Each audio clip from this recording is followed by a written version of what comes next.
যে কোনো দেশে যখন আমরা দেশের অবস্থা বর্ণনা করতে যাই তাহলে আমাদের দুটো দিক প্রথমে দেখতে হয়, অ্যাকচুয়ালি তিনটা দিক।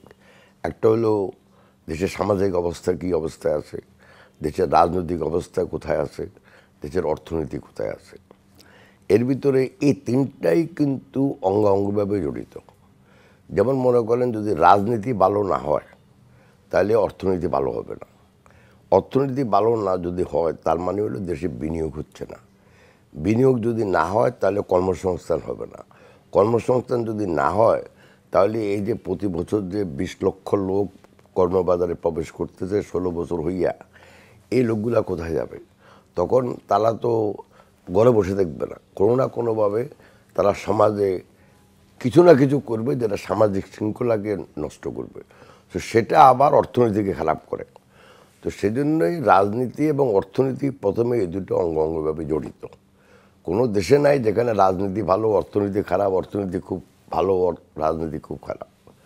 তো এখন রাজনীতি যখন নাই, এটা ভালোও বলবো না আমি খারাপও বলবো না। এখন হয়তো রাজনীতি শুরু হতে পারে আশা করি, বিকজ সরকার একটা প্রথমে বলছিল যে যতগুলা সংস্কার কমিশন করছে ওদের রিপোর্ট যদি ডিসেম্বরে পাওয়া যায় তাহলে বা পাওয়া যাবে, এবং তারা জানুয়ারির ভিতরে একটা সময়সীমা রোড ম্যাপ তারা দিবে। এবং এই রোড ম্যাপটাও বা সংস্কার যখন পাবে, এটা অ্যাকচুয়ালি রাজনৈতিক দলগুলোর সাথে ঐক্যমত্যে যদি হয় তাহলে এটা খুব ভালো হয়। বছর শেষের খুশি নগদে হবে বেশি। নগদ পেমেন্টে নির্দিষ্ট ক্যাটাগরির কেনাকাটায় ৩০০ টাকা পর্যন্ত ক্যাশব্যাক। আর যদি আপনি একা একা বলেন যে ডিসেম্বরে ইলেকশন হবে, কেউ বলতে যে জুনে ইলেকশন হবে, তখন এই কন্ট্রোভার্সিগুলো আরও দিন দিন বাড়বে।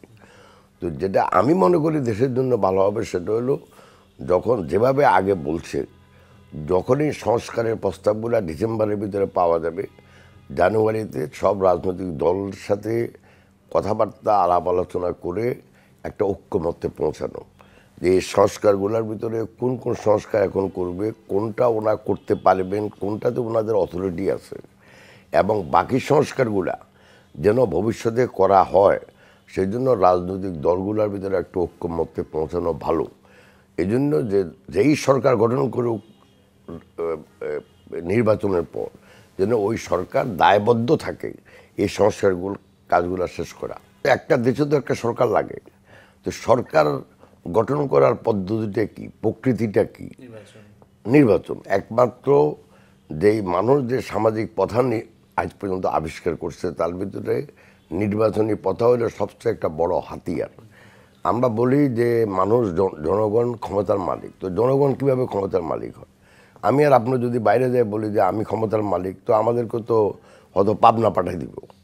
তো জনগণ ক্ষমতার মালিক একভাবেই হয় যে সেটা হলো দেশে অনেকগুলো রাজনৈতিক দল থাকে, যে মতের আদর্শে বিশ্বাস করে সেই দলে যোগদান করবে, এবং একটা নির্দিষ্ট সময়ের পরপর দেশে একটা নির্বাচন হবে। সেই নির্বাচন অবশ্যই হইতে হবে অবাধ, সুষ্ঠু, গ্রহণযোগ্য এবং প্রতিদ্বন্দ্বিতামূলক, নট লাইক গত 15 বছরের নির্বাচন। সো একটা অবাধ, সুষ্ঠু, গ্রহণযোগ্য নির্বাচনের মাধ্যমে যখন একটা সরকার গঠন করা হয় তখন সেটাকে আমরা বলি গণতান্ত্রিক সরকার, আমরা বলি যে এই সরকারের জবাবদিহিতামূলক সরকার। আমরা মনে করি যে এই সরকার প্রতিষ্ঠিত হয়েছে জনপ্রতিনিধিদের দ্বারা, তার মানে হলো জনগণের কাছে তারা দায়বদ্ধ। তো যদি একটা সরকার যদি দেশে থাকে আর তারা যদি জনগণের কাছে দায়বদ্ধতার কোনো কোনো কিছু না থাকে, তো তাহলে এটাকে ভালো সরকার খারাপ সরকার বলে তো আমাদের লাভ নাই। আমরা চাই একটা অবাধ, সুষ্ঠু, গ্রহণযোগ্য নির্বাচনের মাধ্যমে একটা দেশে গণতান্ত্রিক সরকার প্রতিষ্ঠা হোক।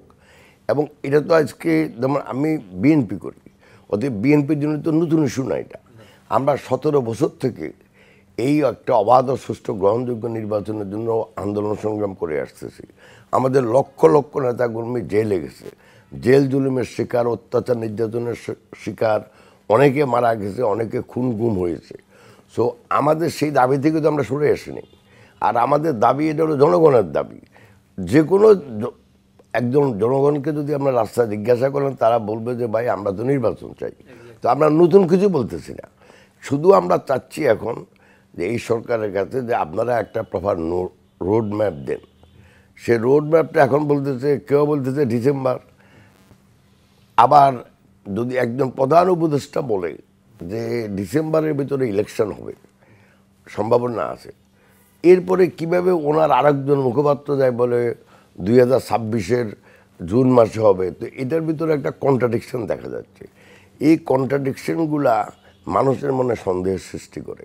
এই সন্দেহ দেশের সমাজকে এবং রাজনীতিকে অস্থিতিশীল করে তোলে।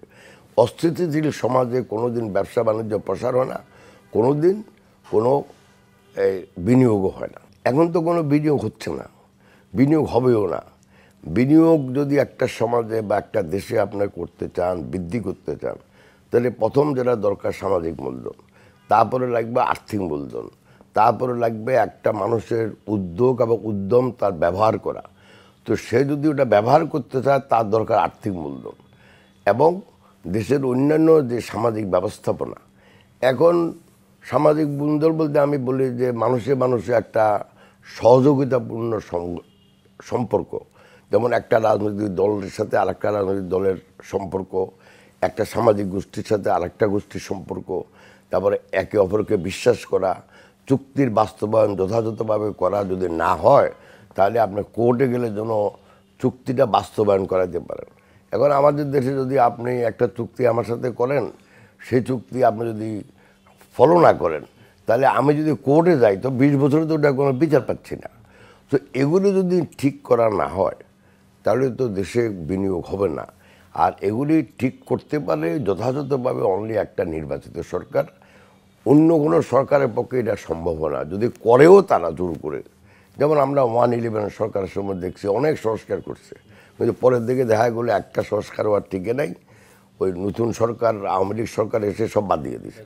তো সেজন্য আমরা সংস্কারও চাই, আমরা গণতান্ত্রিক সরকারও চাই, এবং সেই সরকার হতে হবে আমাদের একটা অবাধ সুষ্ঠু গ্রহণযোগ্য নির্বাচনের মাধ্যমে, যার জন্য আমরা 16 বছর থেকে অত্যাচার, নির্যাতন, জেল, জুলুম আমরা মেনে নিয়েছি। আপনিও জানেন যে আমাদের এই বিএনপি এবং বিরোধী দলের বিরুদ্ধে, বিএনপি অঙ্গ সংগঠন, বিরোধী দল সবার বিরুদ্ধে প্রায় 1,60,000 মামলা হয়েছে, প্রায় 65 লক্ষ লোক এটার আসামি। তো আমরা তো এই একটা জন্য আন্দোলন করতে চাই, যতক্ষণ পর্যন্ত আমাদের এই অবাধ সুষ্ঠু গ্রহণযোগ্য নির্বাচন না হয় দেশে, ততক্ষণ পর্যন্ত তো আমাদের আন্দোলন শেষ হওয়ার কোনো সম্ভাবনা নেই। আর যদি গণতান্ত্রিক সরকার না আসে তাহলে বিনিয়োগ হবে না।